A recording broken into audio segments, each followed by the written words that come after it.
কন্যা ৰাশিৰ জাতক জাতিকা আগষ্ট মাহ আপোনাৰ বাবে সাধাৰণ নহয়। এই মাহত ভাগ্যই দিব পাৰে ডাঙৰ সুযোগ, কিন্তু এটা ভুল সিদ্ধান্তই আনিব পাৰে ডাঙৰ ক্ষতি। প্ৰেম, টকা পইচা, চাকৰি, ব্যৱসায় আৰু স্বাস্থ্য সকলো দিশত কি অপেক্ষা কৰি আছে। মাহটোৰ শুভ তাৰিখ, শুভ সংখ্যা, শুভ ৰং আৰু বিশেষ প্ৰতিকাৰ সহ সম্পূৰ্ণ আগষ্ট মাহৰ ৰাশিফল জানিবলৈ ভিডিঅ'টো শেষলৈকে নিশ্চয় চাওক। প্ৰথমতে আহিছোঁ প্ৰেম আৰু দাম্পত্য জীৱন। আগষ্ট মাহত কন্যা ৰাশিৰ জাতক জাতিকাৰ প্ৰেম জীৱনত কিছু উল্লেখযোগ্য পৰিৱৰ্তন দেখা যাব পাৰে। এই মাহত আপোনাৰ অনুভূতি আগতকৈ অধিক গভীৰ হ'ব পাৰে, কিন্তু সেই অনুভূতি সঠিকভাৱে প্ৰকাশ কৰাটো সমানে গুৰুত্বপূৰ্ণ। সৰু ভুল বুজাবুজি বা খৰধৰকৈ কোৱা কথাই সম্পৰ্কত দূৰত্বৰ সৃষ্টি কৰিব পাৰে। সেয়েহে যিকোনো বিষয় শান্তভাৱে আলোচনা কৰাৰ চেষ্টা কৰক। যিসকল অবিবাহিত তেওঁলোকৰ বাবে নতুন পৰিচয় বা নতুন সম্পৰ্ক আৰম্ভ হোৱাৰ সম্ভাৱনা থাকিব পাৰে। বন্ধু, কৰ্মক্ষেত্ৰ বা সামাজিক অনুষ্ঠানৰ জৰিয়তে বিশেষ কাৰোবাৰ সৈতে চিনাকি হোৱাৰ সুযোগ আহিব পাৰে, কিন্তু কেৱল আৱেগৰ ওপৰত ভিত্তি কৰি তৎক্ষণাত সিদ্ধান্ত লোৱাৰ সলনি ব্যক্তিজনক ভালদৰে বুজিবলৈ সময় লওক। যিসকলে ইতিমধ্যে প্ৰেমৰ সম্পৰ্কত আছে তেওঁলোকৰ বাবে এই মাহত বিশ্বাস আৰু পাৰস্পৰিক সন্মান আটাইতকৈ গুৰুত্বপূৰ্ণ। সংগীৰ কথাবোৰ মন দি শুনিলে আৰু সময় দিলে সম্পৰ্ক অধিক মজবুত হ'ব। ব্যস্ততাৰ বাবে সংগীক অৱহেলা নকৰিব। বিবাহিত দাম্পত্য জীৱনত মাহটোৰ প্ৰথম ভাগত সৰু সুৰা মতভেদ বা ঘৰুৱা বিষয়ক লৈ আলোচনা হ'ব পাৰে, কিন্তু ধৈৰ্য আৰু বুজাবুজিয়ে আগবাঢ়িলে এই সমস্যাবোৰ সহজে সমাধান হ'ব। মাহটোৰ দ্বিতীয় ভাগত পৰিয়ালৰ সৈতে আনন্দময় সময় কটোৱাৰ সুযোগ বৃদ্ধি পাব আৰু স্বামী স্ত্ৰীৰ মাজত পুনৰ আন্তৰিকতা বৃদ্ধি পাব পাৰে। যদি বহুদিন ধৰি কোনো ভুল বুজাবুজি চলি আছে, তেন্তে আগষ্ট মাহটো সেইবোৰ আঁতৰোৱাৰ বাবে এক ভাল সময় হ'ব পাৰে। ক্ষমা বিচৰা বা ক্ষমা কৰাৰ মানসিকতা থাকিলে সম্পৰ্কত নতুন শক্তি আহিব। এই মাহত তৃতীয় ব্যক্তিৰ কথা বা অপপ্ৰচাৰৰ বিশ্বাস নকৰিব। সম্পৰ্কৰ সিদ্ধান্ত সদায় নিজৰ আৰু সংগীৰ মাজতে ৰাখক। অযথা সন্দেহে সম্পৰ্কত অশান্তি আনিব পাৰে। মুঠতে আগষ্ট মাহ কন্যা ৰাশিৰ বাবে প্ৰেম আৰু দাম্পত্য জীৱনৰ বাবে ইতিবাচক হ'ব পাৰে, যদি আপুনি ধৈৰ্য, সততা, বিশ্বাস আৰু মৰমেৰে সম্পৰ্ক আগুৱাই নিয়ে। একেলগে কটোৱা সৰু সৰু মুহূৰ্তই সম্পৰ্কক অধীৰ সুদৃঢ় কৰি তুলিব পাৰে। এতিয়া আহিছোঁ ধন সম্পত্তি টকা পইচা। আগষ্ট মাহ কন্যা ৰাশিৰ জাতক জাতিকাৰ বাবে ধন সম্পত্তিৰ ক্ষেত্ৰত মধ্যমীয়া কিন্তু আশাব্যঞ্জক ফল কঢ়িয়াই আনিব পাৰে। মাহটোৰ আৰম্ভণিতে আয় আৰু ব্যয়ৰ মাজত সামঞ্জস্য ৰখাটো অতি প্ৰয়োজনীয় হ'ব। অপ্ৰয়োজনীয় খৰচ নিয়ন্ত্ৰণ কৰিব পাৰিলে মাহৰ শেষৰ ফালে আৰ্থিক অৱস্থা অধিক সুদৃঢ় হ'ব পাৰে। চাকৰিয়াল লোকসকলৰ ক্ষেত্ৰত দৰমহাৰ লগতে অতিৰিক্ত ইনকামৰ সুযোগো আহিব পাৰে। আগতে কৰা পৰিশ্ৰমৰ ফলত উৎসাহজনক খবৰ লাভ কৰাৰ সম্ভাৱনা আছে। যদি ডাঙৰ আৰ্থিক সিদ্ধান্ত লোৱাৰ আগতে সকলো দিশ ভালদৰে বিবেচনা কৰক। ব্যৱসায়ীসকলৰ বাবে এই মাহত নতুন গ্ৰাহক বা নতুন কামৰ সুযোগ লাভ কৰিব পাৰে, বিশেষকৈ যিসকলে অনলাইন ব্যৱসায়, শিক্ষা, স্বাস্থ্য, কৃষি বা সেৱামূলক ক্ষেত্ৰৰ লগত জড়িত হৈ আছে। তেওঁলোকৰ ইনকাম বৃদ্ধি হোৱাৰ সম্ভাৱনা আছে। অংশীদাৰিত্বৰ ব্যৱসায়ত লিখিত চুক্তিত গুৰুত্ব দিয়ক।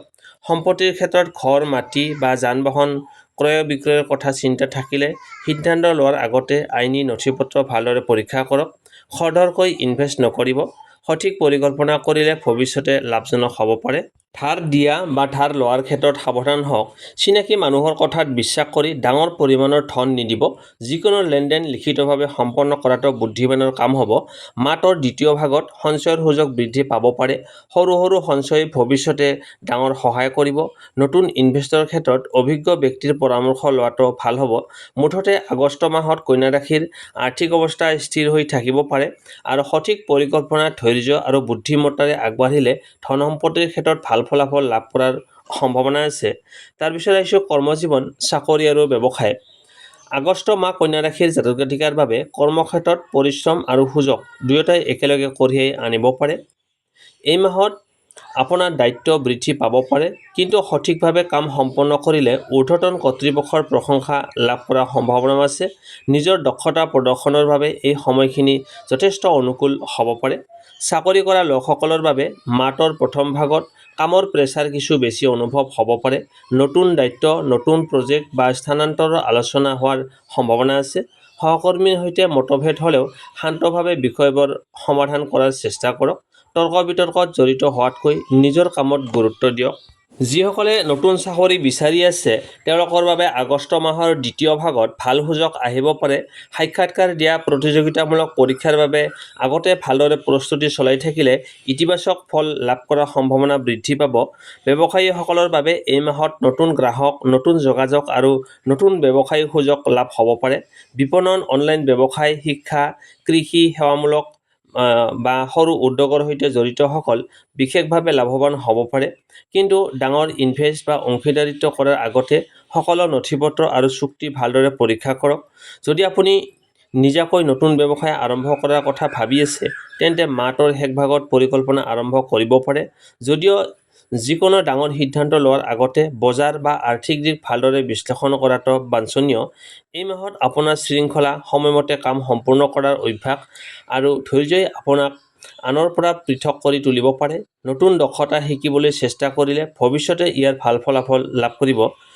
মুঠতে আগষ্ট মাহ কৰ্মজীৱনত চাকৰি আৰু ব্যৱসায়ৰ ক্ষেত্ৰত উন্নতিৰ সম্ভাৱনা থকা মাহ হ'ব পাৰে। কঠোৰ পৰিশ্ৰম, সঠিক পৰিকল্পনা আৰু ধৈৰ্যই আপোনাৰ সফলতাৰ পথ অধিক সুগম কৰি তুলিব পাৰে। তাৰপিছত হৈছে আপোনাৰ স্বাস্থ্য আৰু শিক্ষা ক্ষেত্ৰ।